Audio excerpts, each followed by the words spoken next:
सच्चा दरबार की recording by SS Bihari films बकरी बाजार केहुरे चढ़ावे लाल की चुनरिया के हो नरियर चढ़ावे के सखिया सखिया के हमारा सैया बनल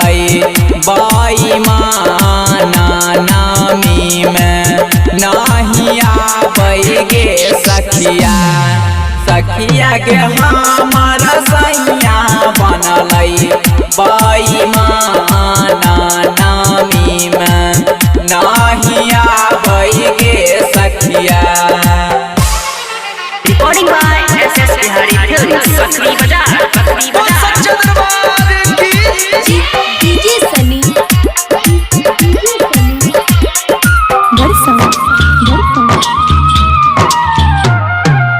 नैहरम सरधा लागल रही से माइस दर्शन करबै गे सखिया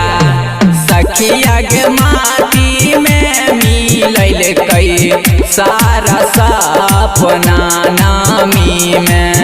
नहीं अइलै गे सखिया सखिया के हमर सैया बनल बेईमाना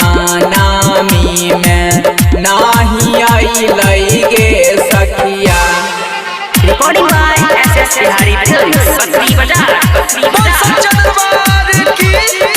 डीजे शिवा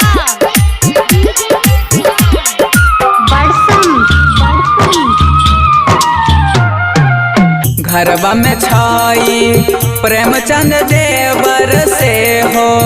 नहीं जाई छई गे सखिया सखिया गे आजाद सैया बनल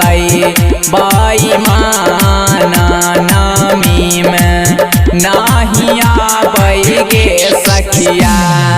सखिया